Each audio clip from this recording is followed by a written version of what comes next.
Billiard. I got so much motherfucking design on right now. Break it down, bring it back, make it clap. I got 3 old thoughts, new guap, where that damn bitches on my line, and you know they come strapped. Assalamualaikum warahmatullahi wabarakatuh. Kami dari mahasiswa Institut Agama Islam Khazinatul Ulum di Fakultas Tarbiyah Program Studi Pendidikan Agama Islam. Di sini kami akan membahas tentang sistem lembaga pendidikan yang pembahasannya meliputi tentang sistem pendidikan, lembaga pendidikan, fungsi pendidikan, perbedaan lembaga pendidikan, formal dan non formal, pengajaran luar sekolah, macam-macam sekolah, klarifikasi lembaga pendidikan, permasalahan dalam sistem pendidikan nasional dan bagaimana solusi pemecahannya. Saya tidak sendiri, saya ditemani oleh rekan saya. Yang pertama Khairun Nisa, kemudian Sofiatun Mahmudah dan Muhammad Samsudin. Kemudian langsung pembahasan yang akan dibahas oleh Mbak Khairun Nisa, yaitu sistem pendidikan dan lembaga pendidikan. Kemudian Mbak Sofiatun Mahmudah yaitu membahas perbedaan lembaga pendidikan formal dan non formal, kemudian pengajaran luar sekolah. Kemudian oleh Mas Muhammad Samsudin membahas tentang pengajaran macam-macam pembahasan, yaitu sistem pendidikan dan lembaga pendidikan yang akan dijelaskan oleh Mbak Khairun Nisa. Sistem pendidikan. Sistem berasal dari bahasa Yunani, yaitu sistema, yang berarti himpunan bagian atau komponen yang saling berhubungan semacam teratur dan merupakan suatu keseluruhan. Lembaga pendidikan adalah suatu lembaga yang sangat penting dan berpengaruh besar terhadap kehidupan bangsa dan penentu kualitas sumber daya manusia. Lembaga pendidikan dibagi menjadi 3 bagian. Yang pertama formal, yang kedua informal, dan yang ketiga non formal. Dilanjut dengan fungsi pendidikan nasional.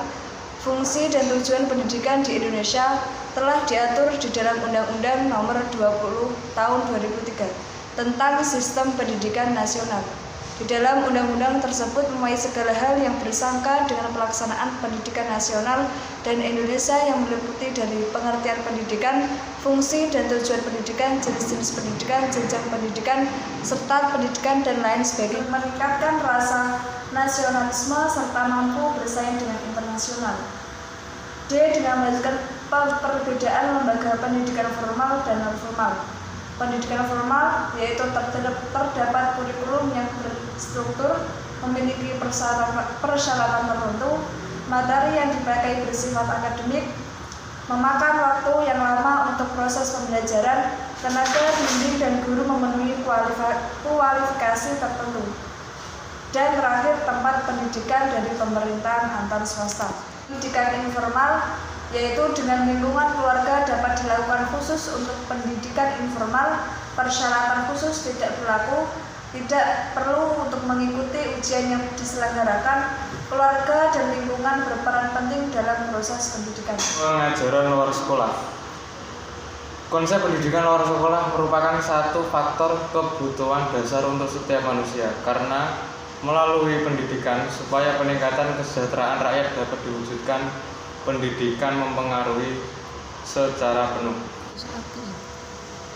Macam-macam sekolah ditinjau dari segi ditinjau dari segi yang mengusahakan. Satu, sekolah negeri, yaitu sekolah yang diusahakan oleh pemerintah, baik dari segi pengadaan fasilitas keuangan maupun pengadaan tenaga, diusahakan oleh selain pemerintah, yaitu badan-badan swasta. Hal ini sebagaimana dinyatakan Undang-Undang Nomor 2 Tahun 1989 Pasal 47 Ayat 1, terdiri dari SMU dan kejuruan dan madrasah aliyah. 3, pendidikan tinggi, terdiri dari akademi, institut, sekolah tinggi, universitas.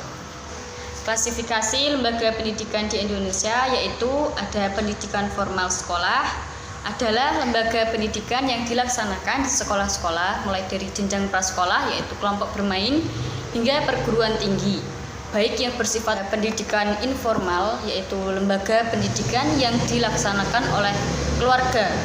Pendidikan informal jarang disadari dan berlangsung seumur pendidikan nonformal. Pendidikan nonformal adalah lembaga pendidikan yang dilaksanakan di luar keluarga seperti lembaga kursus, kontribusi lembaga pesantren dalam pendidikan. Permasalahan dalam sistem pendidikan nasional dan bagaimana solusi pemecahannya. Kegagalan pendidikan sebuah negara salah satunya disebabkan oleh sistem pendidikan yang digunakan.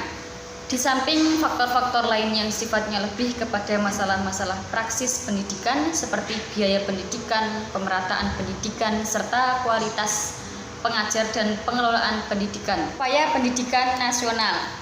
Sistem pendidikan nasional sebagai struktur fungsional akan selalu menghadapi tantangan baru. Hal tersebut karena masyarakat yang selalu mengalami kemajuan dengan serta-merta akibat timbulnya kebutuhan-kebutuhan baru. Tersebut, sistem pendidikan selalu berupaya melakukan pembaruan dengan jalan menyempurnakan sistemnya. Pembaruan yang terjadi dapat berupa landasan yuridis, kurikulum, dan perangkat penunjangnya, struktur pendidikan, dan tenaga kependidikan.